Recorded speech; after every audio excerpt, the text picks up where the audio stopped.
म्हणलं आता जगायचंच नाही, मरू दे. जी पळत सुटली ना डायरेक्ट नदीच्या दिशेने गेली. मी म्हटलं आता जायचं डायरेक्ट नदीतून उडी मारायची, थांबायचं. ए तुला मुलीसारखं प्रेम केले त्यावेळेला सुद्धा. पहिल्यांदा पण मला जेव्हा समजलं ना त्यांना, तेव्हा पण त्यांनी रॉकेल घेतलं, अंगावर वाचलं.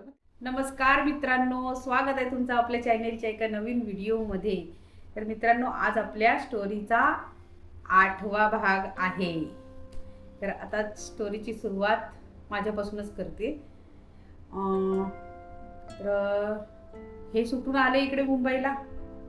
हां, आणि मुंबईला सुटून आल्याच्या नंतर चला यांचंच काय झालं ते पहिले विचारूया आपण यांना. मग काय झालं हो तुमचं सुटून आल्याच्या नंतर तुम्ही? नमो बुद्धाय, जय शिवराय, जय भीम, जय संविधान. वो जवानी जवानी नहीं जिसकी कोई कहानी ना हो, टूट जाएगी हर हथकड़ी. प्यार कर ले ओ प्यार कर ले घडी काय झालं यांना? घडी.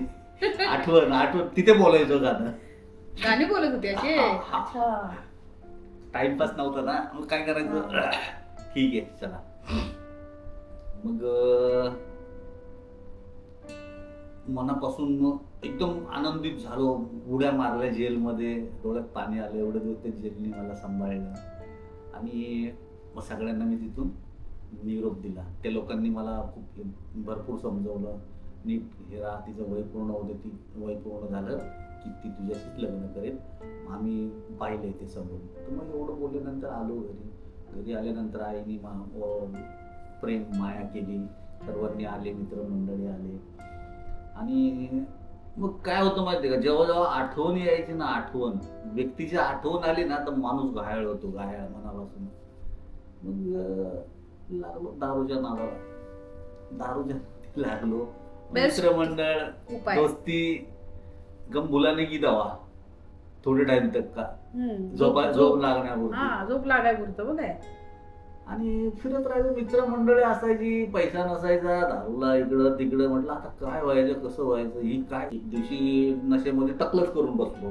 सगळी केस काढली. कोण काय असं मनात आलं. मग तुम्हाला काढलं का बायको मेली? बायको बिको नाही मेली. भैया आला, ये चल टकलं कर माझं सगळं. पूर्ण टकलं केलेलं. आणि विभागामध्ये ना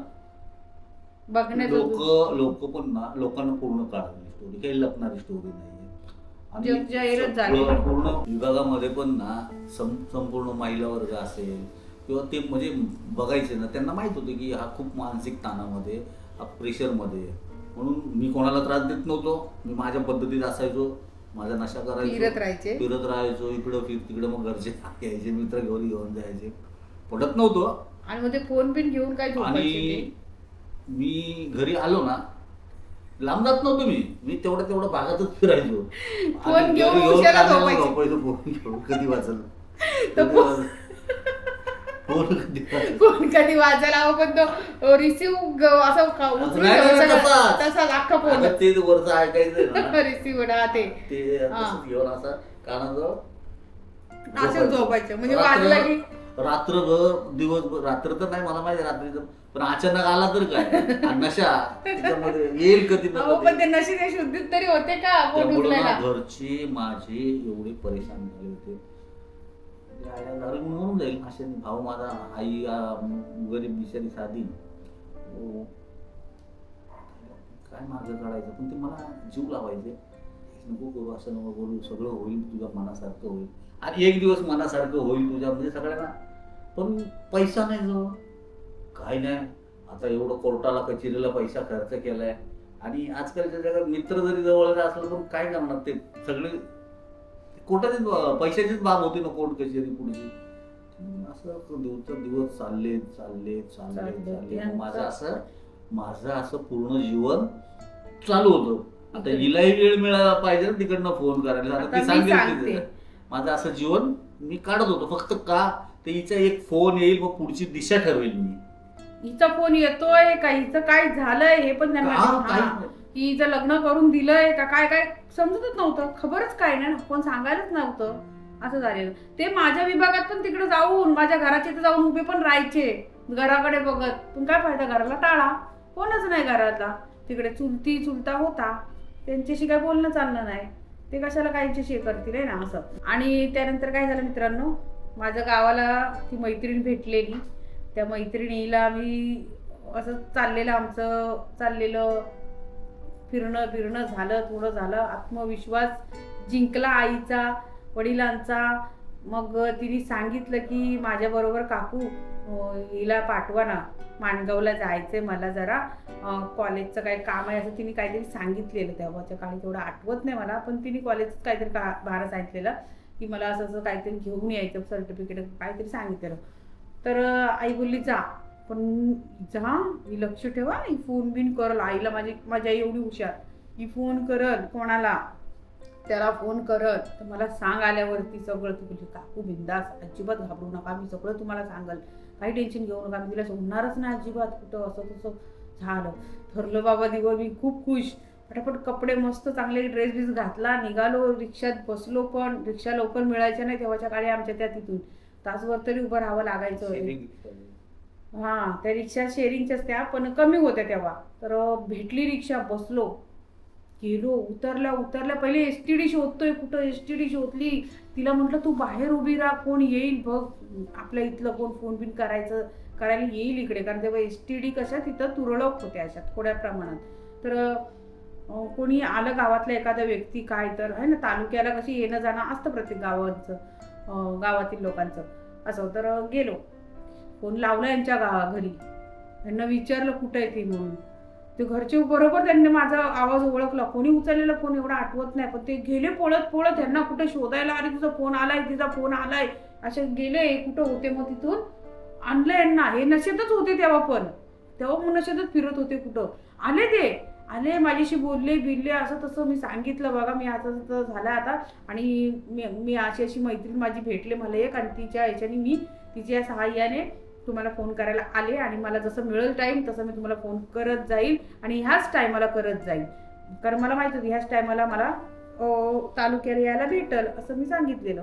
तर म्हटलं ठीक आहे. झालं, त्या दिवशी बोललो, बरं झालं, खुश झालो आम्ही. मी खुश झालो. हा, कारण मला तिकडचं काही बॅकग्राऊंड कळत नव्हतं, ही काय बोललो काय. आणि मला पण असं वाटत होतं की हे मला आता काय सोडतील का काय. मला पण असं वाटलं की ह्यांचे पण घरचे आता संवाद नाही ना, संभाषण नाही ना, मग कसं करणार. काहीच नाही. आणि माझी आई म्हणायची बघ एवढे दिवस झाले, आई पण अशी बोलायची एवढे दिवस झाले आहे का त्याला तुझी काळजी आता तरी आहे का, अशी बोलायची. म्हणायची मग तुला आहे का काळजी, बघ एखादा खरंच तुझ्यावर त्याचं प्रेम असतं ना तर तो तुला कुठं पण शोधत आला असता, मार खाल्ला असता. गावकऱ्यांचा काठीने स्वतः आला. लय हुशार होत तुझी आई, मला मार चारायचा परत प्रयत्नात होते. गावाला गेले, मुंबई शहर नाही, गावाला अख्खं गाव उलटतंय. तिथून माझं एक बोटी नसते आली घाटकोपरला. आणि ना लय हुशार तुम्ही.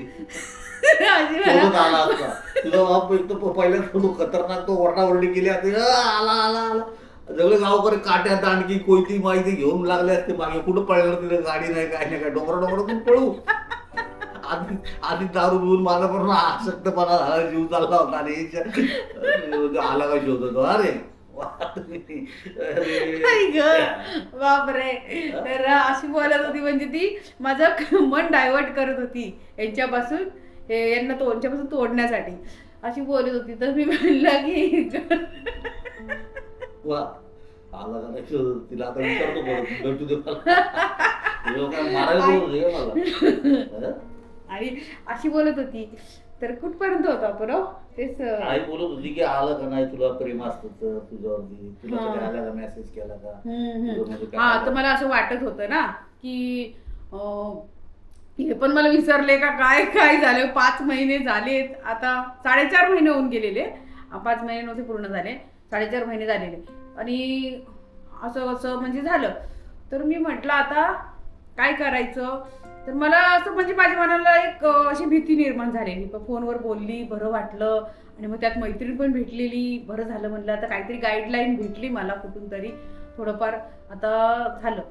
मग घरी आली, आईला काय सांगितलं नाही, तिलाही सांगितलं बघ रंजना अजिबात कुठेही लीक व्हायचं नाही, मला जसं हे होईल ना तसं घेऊन जात जा, मला फोन करायला चान्स मिळून देत जा. ती पण बोलली ठीक आहे. खुश झाली बिचारी, मी पण खुश झाली. आम्ही दोघींनी त्या दिवशी फोटो पण काढले, तो फोटो आजही आहे तिची आठवण म्हणून. आणि मग नेक्स्ट टाइम परत गेलो, परत एकदा फोन लावला, परत 8-10 दिवसानंतर असं फोनवर दुसऱ्यांदा बोलली. मग तिसऱ्यांदा म्हटलं आता एवढं लांब लांब प्रत्येक वेळी कोण आम्हाला सोडणार आहे, मग आणि आईला संशय येणार, मग म्हटलं काहीतरी कर ना. मग ती बोलली की ना आपल्या वरच्या दुकानावरती आहे ना फोन आहे, आणि ती लोक ना मला गावची माझ्या नातेवाईकांची कोणाचे फोन आले की ते मला देतात. तिचंच बिचारीचं म्हणजे ती कशी अपंग असल्यामुळे तिचं त्या लोक जास्त लोकांना काय वाटायचं, दया वाटायची तिची. मग आणि तिचे यायचे कोण बरेच फोन असे. मग ती बोलली मग तो नंबर दे तू. आता दुकान बराच लांब होता, तुम्हाला दाखवेल, गावातून बराच लांब, जवळ पण नव्हता ना. तर फोन केल्यानंतर लांब होतो दिले खूप लांब, पण अख्खा गाव त्या दुकानातच, सामान रेशन सगळं घ्यायला. तिथं समोर फोनवरती कसं बोलणार. एकदा तिने मला बोलली चालेल हा नंबर देऊया, मग ते ना मला येऊन सांगतील, मग मी जाऊन त्यांच्याशी बोलेल, मग त्यांचा निरोप मी तुला येऊन सांगेल. मला स्वतःहून नव्हती फोनवरती तिथवरती मी येत. ती बोलायची ती बोलायची यांच्याशी काय असं तसं. मग ती पण बिचारी यांच्याशी बोलताना पण ना अशी तुटक बोलायची, कारण आजूबाजूला लोक असायची तिथं, दुकान एवढंच त्याच्यात ती बोलणार. मग ती लोक पण संशय घेतील ना तिच्यावर बिचारीवर. मग ती यांना मग हे फोन करायची, ही त्या दुकानवाल्याला निरोप द्यायची की रंजनाला बोलवा. मग ते दुकानवाले कोण जर तिच्या तिकडचं जर आलं ना तिथं सामान घ्यायला, की त्यांच्याकडे निरोप द्यायची की रंजनाला सांगा की तुझा एक फोन येणार आहे एक तासानंतर. मग तो माणूस जाऊन तिच्या घरी जाऊन निरोप द्यायचा. मग ती यायची तिथं थांबायची, माझा फोन यायचा, मग ती उचलायची, बोलायची, आणि मग बोलल्यानंतर म्हणजे काय असेल निरोप ती मला येऊन सांगायची. असं आमचं चाललेलं 1 महिनाभर, 1-2 महिने तरी मला असं वाटतं चाललेलं. 2 महिने झाले असतील आहे ना. हा 2 महिने चाललेलं असं. ठीक आहे, ते झालं. एक दिवस ना मला ना एकदम म्हणजे तिथं गावाला ना खूप कंटाळा आलेला, खूप म्हणजे खूप असते गावाला. कधी जीवन मला माहिती नव्हतं, आणि मी म्हटलं आता मला नाही तर राहायचंच नाही, मला खूप कंटाळा आलेला आहे. तर हिच्याशी फोनवर बोलायची, पण त्यांना मी तिला म्हटलं की त्यांना सांग निरोप दे की उद्या मला भेटायला या म्हणून. इंदापूरला, माणगावच्या अलीकडचं एक स्टेशन आहे इंदापूर, तिथं या मला भेटायला असं सांगितलं. आता ती बोलली, तिने ह्यांना निरोप दिला उद्या या गावाला म्हणून भेटायला. हे पण बोलले ठीक आहे येतो म्हणून. मी म्हटलं चला आता जायचं. तर म्हटलं गेलो जर गावातून निघून, तर गावातून बाहेर जायलाच 1 तास लागायचा, रिक्षानी म्हणा कशानी म्हणा तेव्हाचा काळ. कारण तालुका लांब आहे आमच्या इथून बराच. ठीक आहे, 7 किलोमीटर ना. 7 किलोमीटर, पण रिक्षा मिळत नाही ना लवकर. रिक्षा नव्हती मिळत, आणि एसटी यायची तर ती एसटी माणगाववर येऊन गोरेगावला जाऊन फिरून 2 गावं फिरून मग यायची. मग त्यातच वेळ येतात जायचं आमचं तेव्हा. तर मी म्हटलं आता इथून जाणार तिथून माणगावला जाणार, तोपर्यंत घरचे माझे एवढे वेळ मला विचारणार तू कुठे गेलेलीस म्हणून, आणि काय करू आता काय करू. मग मी ना एक विचार केला, म्हटलं मी 2-3 ड्रेस भरले पिशवीत. काय माझी बुद्धी चालली काय माहिती, मी यांना भेटायला बोलवलेलं, पण मी 2-3 ड्रेस भरले पिशवीत. रंजाच्या इकडं गेली आणि तिला म्हटलं की ना रंजा, आईला घरातून सांगितलं कपडे धुवायला चालली म्हणून. ठीक आहे, आणि रंजाच्या इथं गेली, पिशवीमध्ये कपडे भरलेले. आईनी पण एवढं बघितलं नाही पिशवी घेऊन चालली का बादली घेऊन चालली. आता एवढे महिने झाले पोरगी चांगली राहते म्हटल्यावरती. मग मी म्हटलं जाऊ दे, आणि रंजाच्या इथून गेली, तिथून ती एसटी आली तिच्या त्या तिकडून तशी गेली शेतातून वरतून, कोणाला दिसावं नाही म्हणून. विहिरीच्या इकडून गेली नाही, कारण विहिरीच्या इथं सगळे पाणी भरणारे बायका असतात म्हणून. तिथून तशी गेली, एसटी आली, गावात गेली, गावातून आल्यावर पटकन चढली एसटीत, तोंडाला बांधलेली ओढणी, आणि तिकीट काढली, माणगावला उतरली सुद्धा. तिथून पुन्हा रिक्षा पकडली, पुढच्या स्टेशनला एक गेली इंदापूरला, आणि मग तिथं गेल्याच्या नंतर हे तिथं भेटायला लवकर नव्हते आलेले. मी थांबली, लेट झाला अर्धा तास. मी अर्धा का 1 तास थांबली. 2 वाजता मी तिथे 1ला आलेली, आणि हे 2 का 2:30ला तिथे आले. हा वेळ झालेला ऐका तरी, तो एक वेळ झाला. ठीक आहे, यांनी आले माझ्या हातात पिशवी बघितली, घाबरलो नाही. मी कसं करत होतो मित्रांनो, मी म्हटलं अजून 1 वर्षभर आहे ना असं, पण मी जगलो नसतो. मुळात हे कारण आहे, एक तर ते ताटातून अख्खा पैसा उद्ध्वस्त सगळं झालं तर होतं, सगळं वाटोळच झालं होतं, दारू, आणि मग त्याच्यामध्ये काय होतं व्यसन लागलं. तर आम्ही एकत्रित एवढं सान्निध्यात एवढे दिवस काढले, आणि मग ते आठवायचं पूर्ण. आणि मग ती माझ्याजवळ नाही, आणि तिचे वडील वगैरे आता पुढचं काय करतील, काय निर्णय घेतील त्या शंकेने बदलणार तर नव्हती, पण का का माणसाचं त्यांना जबरदस्ती काय का करते. माणसाचं कधी माइंड चेंज झालाच तर एखाद्या माणसाचं मन परिवर्तन व्हायला 2 मिनिट लागत नाही, लक्षात ठेवा. हम दिल दे चुके सनम, हम्म. है ना. हा, मग कसं होतं, मी विचार करायला आता काय करायचं पुढचं, पण मी तसा स्ट्रॉंग होतो, पण झोप नसायची, याच्यामुळं थोडं वाहत गेलो. आणि आले उशिरा मग मग आलो तिथं आलो आले. तो आलो, पण मित्र तिथलच्या गावचा होता एक माझा. हा, तो पण माझ्याकडे येतो भाऊबीजला दरवर्षी, तोही दाखवेल, बघितलेलं पण असेल बऱ्याच कोणतं जणांनी. गाव त्याचं ते? त्याचं गाव नाही मला आठवत, पण तो मया म्हणून आहे. आमच्याच गावात त्याचा मामा राहतो, तर त्यांनी मला बहीण मानलेली आहे. दरवर्षी राखी तो होता सोबत माझ्या. तो यांच्या बरोबर होता. आणि गेलो. तो आला, त्याला मी बघितलं, बरं ओळखल्यासारखं वाटलं, त्याला एकदा बघितलेलं होतं मी. आणि हे आले मला म्हणतात पिशी पिशी घेऊन आली. बघितल्यावरती मी म्हटलं हा आपण जाऊया निघून, नाही थांबायचं, आता मला इथे नाही मला राहायचं. मला फोनवरती आणि सांगितलं यांनी होतं की नियोजन आपल्याला काय? जायचं प्लॅन आहे की काय, मग तसं मी तयारी सगळ्या गोष्टी हे केल्या असत्या ना. ही आले डायरेक्ट निघूनच घर सोडून, आणि असंच यांनी करायची, मला- एकदम डोक्याला ताप करायची माझ्या. पळून. कपडे आपलं गावचं आणि ते पिशवी घेऊन त्याच्यात कपडे चाललोय कुठं म्हाताऱ्या बाईसारखी. आईला काय. आणि मग म्हणतात जा तू, असं तसं समजवलं खूप मला. आणि आता नको तू येऊ, हे करू, बघ आपण जाऊ. ते म्हणत अजून 2 वर्ष 2 दिवस निघत होते माझ्याच्याने. त्यातले आता 5 महिने गेले होते निघून, हा, पण मग 1 वर्ष नसतं गेलं हा. आणि जाणार पण नव्हतं. ते बोलले थांब थांब, मला लय समजावलं, खूप समजावलं. हे जर नाही बोलले ना नाही जायचं म्हणून, मला ते सुटलं, यांचा रातच सुटला. मी म्हटलं हे मरू दे, पण आता घरी कशी जाऊ, काय तोंड घेऊन जाऊ. घरचे मला आता शोधत असतील, जवळजवळ 3 तास झाले मी नाहीये घरात, मला सगळे शोधत असतील तिकडं. आता काय करू. मी जवळजवळ यांच्याशी 10-15 मिनिटं पण बोलली नाही. मी परत तशीच बसली रिक्षात. मी पहिले घरी जायची घाई, आता करू तरी काय, घरी जाणंच होतं शेवटी मला. पर्याय नव्हता. गेली ना घरी मित्रांनो. आणि ना ही लोकांनी मला अख्खं गाव शोधून बिधून, गोरेगाव तिकडे शोधून, सगळीकडून आले बरं का, सगळीकडून शोधून आले. आणि मी मस्त आली, पटकन उतरली. उन्हाळ्याचा मे महिना, तर चडकीवर उतरली, कपडे काय केली होती? पिशवी तशीच हातात पिशवी हातात, आणि आले. आणि तो केरबाचा वाड्या होता तिथं बकऱ्यांचा, त्याच्या पाठीमागून तशी आली. म्हटलं आता इकडून आली तर घरात कोण असतील, जर झोपले बिपले तर जाईल मागच्या दरवाजाने गपचूप जाऊन झोपल, हा पण एक विचार. पण हे लोक एवढे शोधत असतील हे मला माहिती पण नव्हतं. अंदाज आलेला, पण म्हटलं एवढं नाही करणार कोण.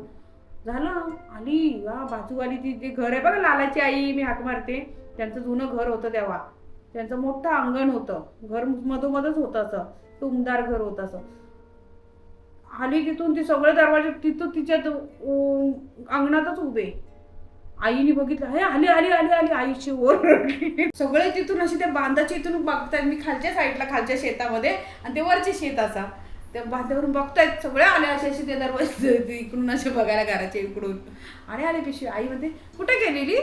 मी म्हटलं मला कंटाळा आलेला ना, म्हणून पिशवी घेऊन गेलेली, मला नव्हतं राहायचं. मी म्हटलं जाते घाटकोपरला. असं केलं. आली, येऊ दिलं मला, येऊ दिलं, या या या. आली. आणि मग माझ्या बापानी मला अशी धुवायची सुरुवात केली मित्रांनो, काय सांगू. एवढं ते सगळं माती होती, माती, आणि अशी तापलेली उन्हाच्या कडाक्यात ती माती सगळी, सगळा धुराळा.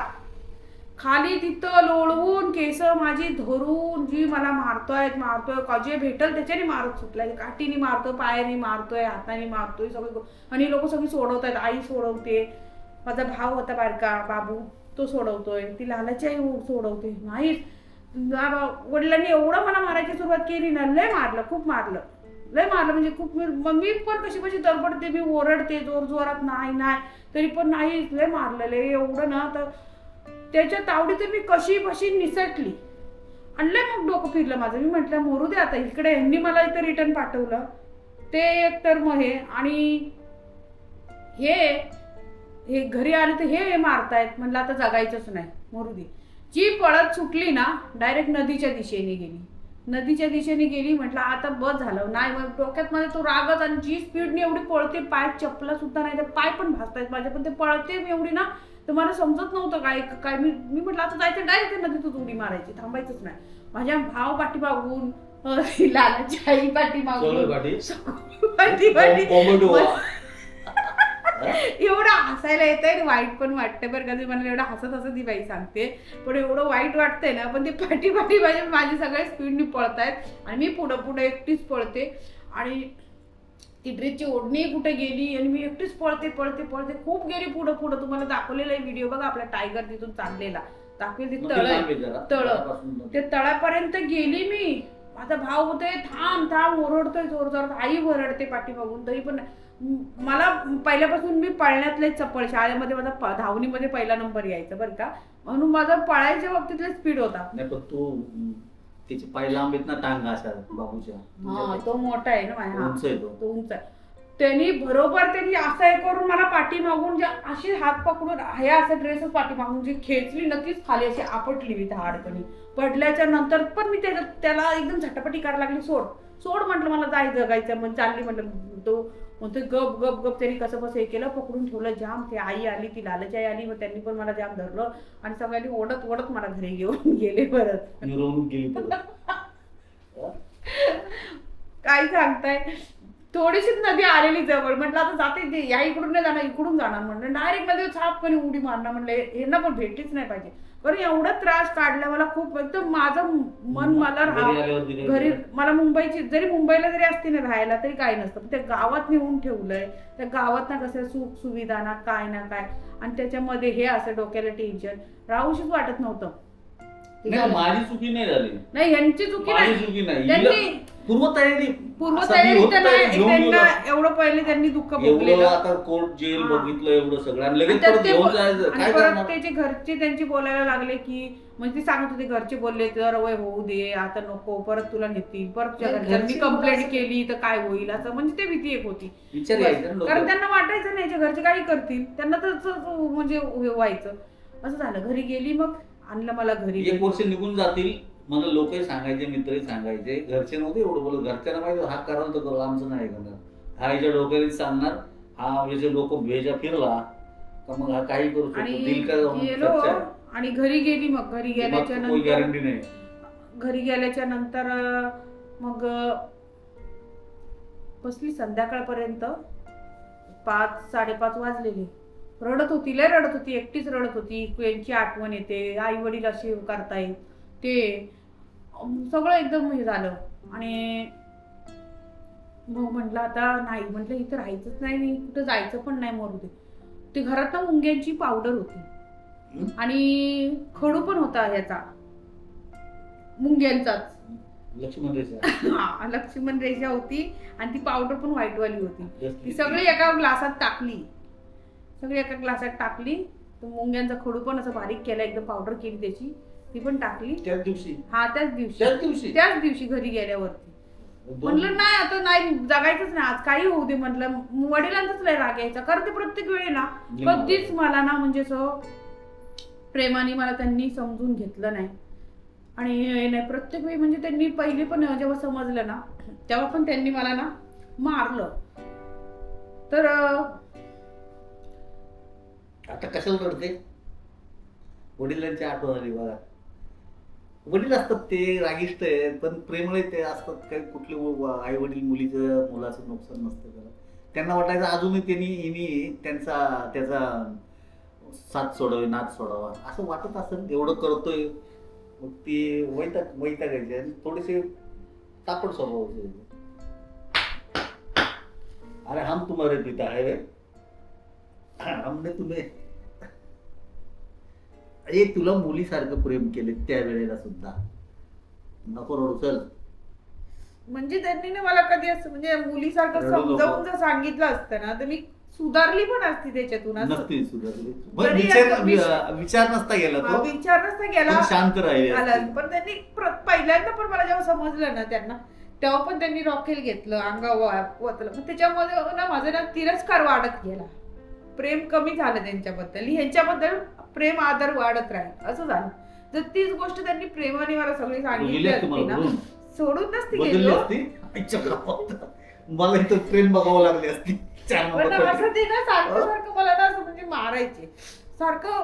एवढं कधी काय झालं की नुसतं मारा एवढं हा, रडू नको, शांत रस्त्यामध्ये एवढं ह्याच्यात माझी केस धरून असं मारलं, एवढं राग आहे. मुलगी मोठी असते ना, एवढी मोठी झालेली एवढ्या मुलगी. मोठ्या मुलीवरती हात उगारणं हे म्हणजे आणि- आम्ही आज एवढी मोठी झाले पण मुलांवरती अजूनपर्यंत कधी एवढं हे नाही. शिव्या देते मी त्यांना, बडबडते, सगळं करते, पण एवढं मोठ्या मुलावरती कधी आम्ही हात नाही उचलला. वडिलांचं वाईट नाही वाटत, त्यांची आज आठवण पण येते त्यांच्याबद्दल, मी आठवण सांगत आली नाही, वडिलांची. पण त्यांची वागणूक तशी होती, हे तशी बघा, करायची. त्यांनी त्यांचं पहिल्यापासून शिक्षण त्यांनी आमची असंच- असेच शिक्षण करत होतं, असं झालेलं. So, ते झालं आणि कंटिन्यू रिलॅक्स. सांगतो, आठवण आली सोडून द्यायची, 2 मिनिटं आठवणीत गेले. चल, आज आणि तिचं मग मी ते- व्हिडिओच्या माध्यमातून तिच्या वडिलांचा तिला थोडासा हुंदका आला. बोल, पुढचं बोल, कंटिन्यू. आणि मग ती पावडर आहे ना, ती ग्लासात टाकली, ती पिली. पावडर कडू कडू. अरे म्हणजे पोटात ते मुंग्या पिल्या असतील. हा? आणि ते पिली आणि झोपली जरा उशीर, तरी आईनं सारखी माझी माग मागच असायची बघायला. हुशार आहे तिची आई खूप. की तिला माहितीये की काहीतरी करल काय, असं तिला सारखं वाटायचं ही कुठं, मग सारखी माझी 24 तास माझ्या मागवर असायची. ती 10-15 मिनिटांनी आलीच बघायला. तोपर्यंत मला ना एकदम ना गुंगी गुंगी सारखी झालेली मी. आणि तर तिने बघितलं मला, असं तोंडावर मारते काय झालं, मी एकदम अशी गुंगल्यावानी झालेली थोडी. भिनली ना हा. पोटात सगळं. तर मग तिने, आणि मी काय बडबडत होती ना अशी हळूहळू, काय बोलतो मला माहिती. मेंदू पर्यंत त्याचा हा. परिणाम होत चाललेला. तर तेवढ्यात ना तिने ना मला हे केलं, तर तिला काय नाही, तर तिला वाटलं की हिला काहीतरी बाहेरची लागण झाली, भूताटकी झाली. तिने ते पळत होती ना तू, पळत दुपारचा वेळ नदीवर पळत चालली ती म्हणजे रस्त्याने. नदीवर गेली आणि त्या याच्यात ती बाजूच्या बायका सांगायला एवढ्या उन्हातून गेली. गावाला तिला- हेच चालतंय, अंधश्रद्धा हा. चालते. तसं झालं. त्यांनी तो एक वेळ वाया घालवला त्याच्यामध्ये. आणि मग त्यांनी भक्ताला बोलवलं, तो भगत आला घरी. घरी. त्यांनी मला असं बसवलं, मी अशी अशी मला पकडून ठेवले असं. आणि उडीद असतात ना, अख्खे उडीद, आपण उडदाची डाळ असते ती अख्खे उडीद, ते उडीद तो असं घ्यायचा आणि माझ्या तोंडाचं फेकून मारायचं जोरात, फटके जोरात गालावरती. म्हणजे कोण आहेस तू, बाहेर ये, कोण आहेस तू, बाहेर ये, तो असं करायचा. आणि तो मारतोय, मला लागतंय, मला समजतंय, पण अंगात ताकद नाही ना. त्यांना काय माहिती मी काय केले काय नाही, मी काय बोललीच नाही, मी गप्पच बसायची. एवढं मारलं, माझं तोंड पूर्ण लाल लाल झालं. तू एवढं मारतो म्हणून तर तो नाही, हे काही हे नाहीये, हे वेगळंच काहीतरी आहे, मी काहीतरी खाल्लेलंच आहे. कारण त्याला माहिती एवढा उशीर झालाय, लागत हिला काय नाही, ही एवढं उशीर काही बोलतच नाही. मी गप्प, मला लागतंय पण मला बोलायला ताकद तर पाहिजे. मी माझ्या पूर्ण ह्याच्यात आलेली, शुद्ध माझी हरपायला लागलेली. मग नंतर ते बोले नाही दवाखान्यात नाही, काहीतरी खाल्लेलंच आहे, खाल्लेलं. मग आई लावून तिकडे शोधलं, तर तिला तो ग्लास सापडला, त्याच्यात तिने वास घेतला, तर ते खडू तेव्हा घाबरले. मग गेले, गाडी नाही कोणाची गावामध्ये, रिक्षा नाही कोणाची. मग त्यांनी तिकडून राखाड्याची म्हणून बैलगाडी आहे गावामध्ये, प्रसिद्ध होती, त्याची एकट्याचीच बैलगाडी होती. त्या बैलगाडी ती घेऊन आले, त्या बैलगाडीत मला टाकलं आणि मग नेलं मला गोरेगावला नेलं. एका प्रायव्हेट दवाखान्यात नेलं. मग त्या दवाखान्यात गेल्यावर त्या डॉक्टरांनी विचारलं किती वेळ झालाय, काय झालंय, असं तसं ते सांगितलं, असं मुंग्यांचं खडून ते काय खाल्ले काय.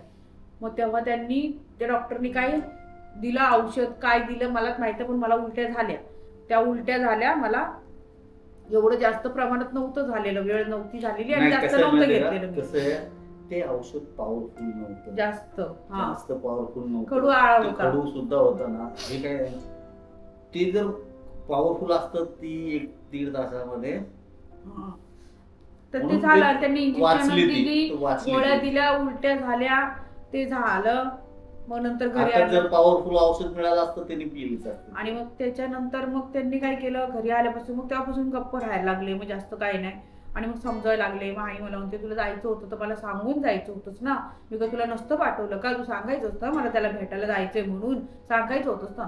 मग मनातच म्हटलं मी असं हिला सांगितलं असतं तर हिने मला नक्कीच पाठवलं असतं, मला भेटायला जायचंय, म्हणजे हिला एवढं माहितीये की त्यालाच भेटायला. नाही, ते घाबरले कशाला माहितीये का, जर उद्या हिचं काय झालं असतं जीवाचं, ते सगळं लटकले असते. कारण आमचं पोलीस स्टेशनला मॅटर, पोलीस स्टेशन पर्यंत मॅटर, सगळं केस चालू. केस नव्हती चालू झाली, पण मी नुकताच जामिनावर सुटलो होतो. मग हिला टॉर्चर केल्यामुळं एक मुलगी अल्पवयीन मुलीने आत्महत्या केली.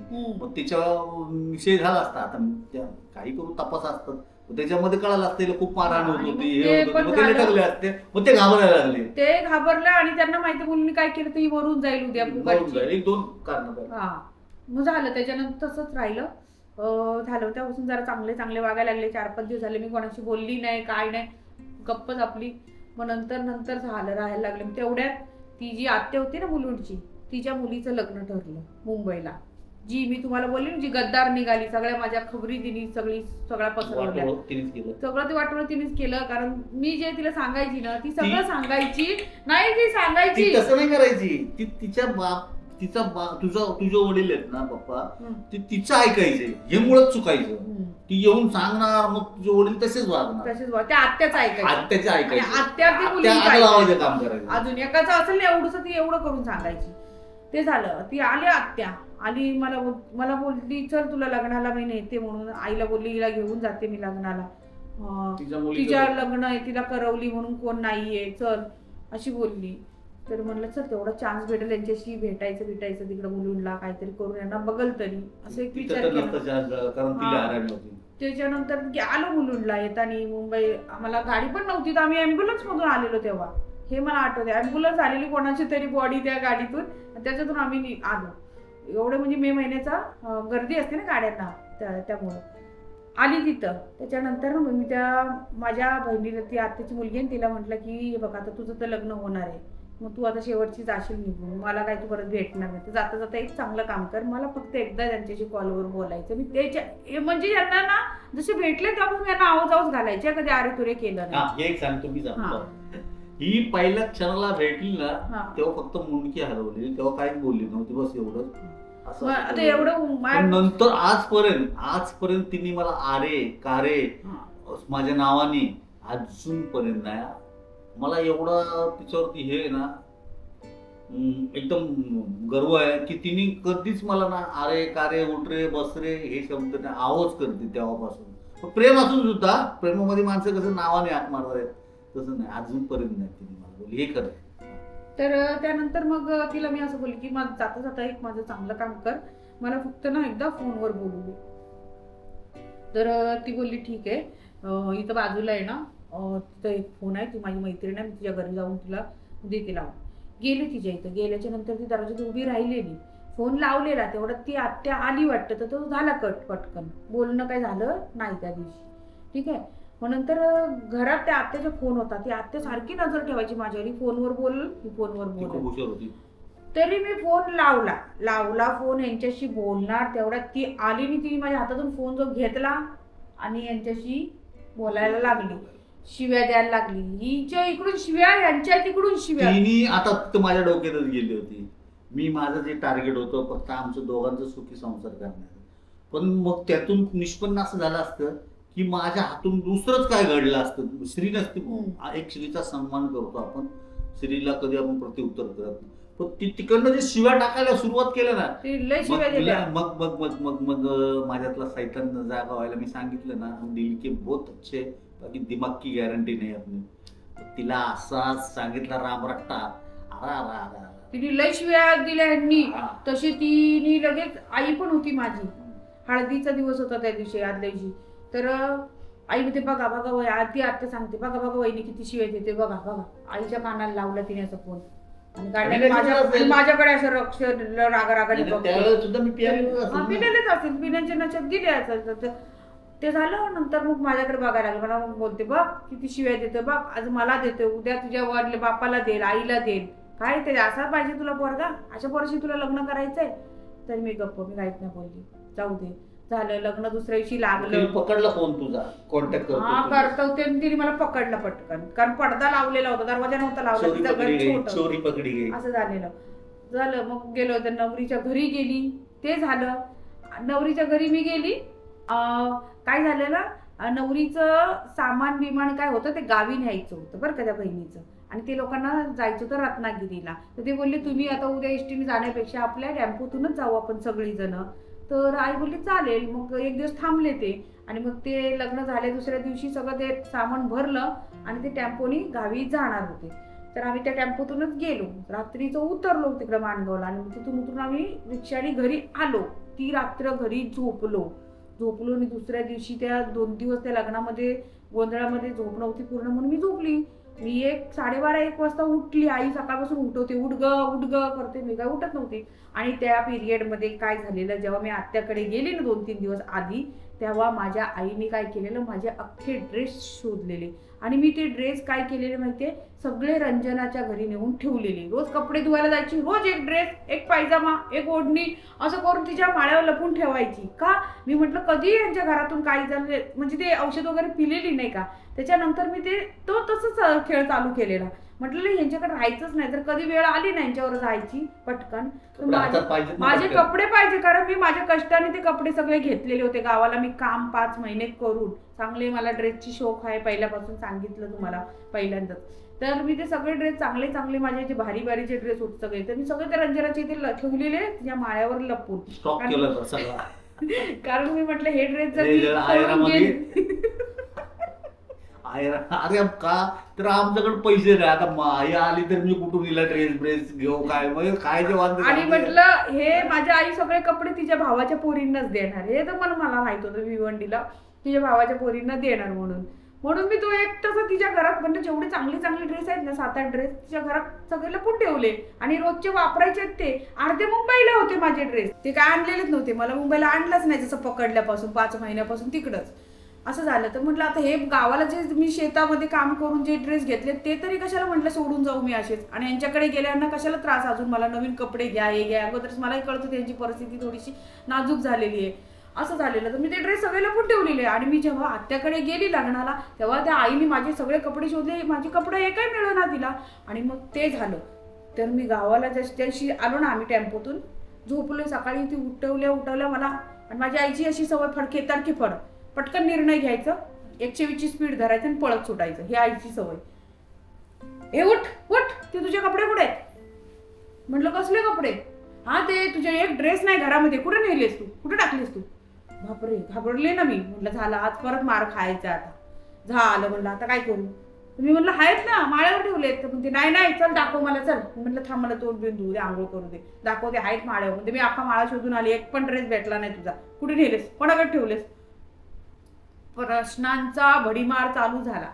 आता काय करू? आंघोळ केली कशी बशी पटापट, 2-4 कपडे गुंडाळले, त्या बादलीत टाकले, बादली घेतली. म्हटलं आता पळून जायची वेळ आलेली आहे मित्रांनो, आता थांबायचं नाही तर परत मार भेटणार. किती वेळा पळाली असतील? अरे बापरे, त्या माराला घाबरून पळायची बापाच्या. म्हणलं आज बाप माझा मला जिवंत ठेवणार नाही, आता लय मारणार. म्हटलं आता काय करू? तर हे तर सांगितलं रंजना, माझ्यामुळे ती पण बिचारी, त्या बिचारीचं किती होईल.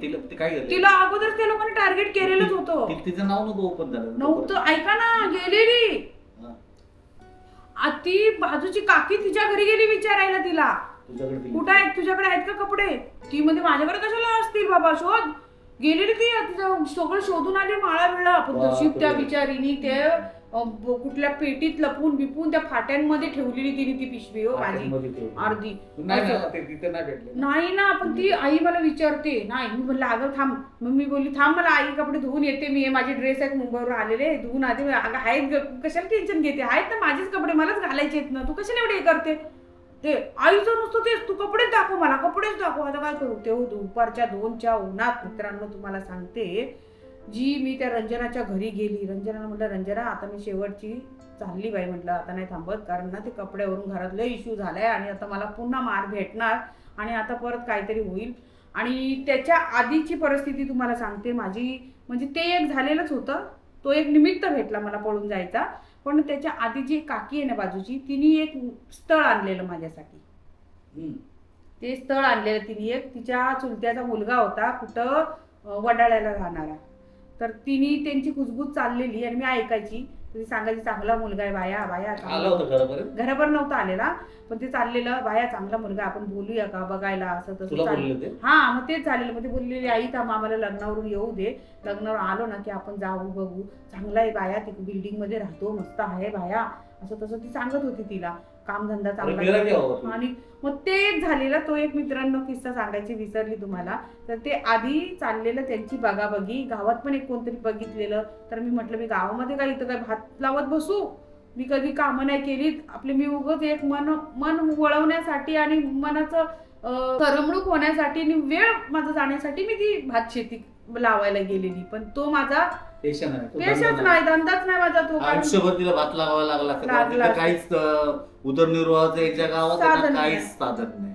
असं फक्त झालं. भात शेती आहे ती आणि डोक्यावर पावसाळ्यात. पाणी आणायला लागलं असतं त्या बस. विहिरीवरून एवढं. बाकी काही नसतं. म्हटलं हे इथं ही लाईफ मला जगायला लागल आणि ते माझं करायला लागलेले आई वडील गावातलंच वर्ग काय करायला करून जाते तरी गावातलं करायला लागले. त्यांना फक्त मला खपवायची होती कुठून तरी, पण बस. माझ्याकडे नको होती. पण यांच्याकडे नको, बस असं चाललेलं.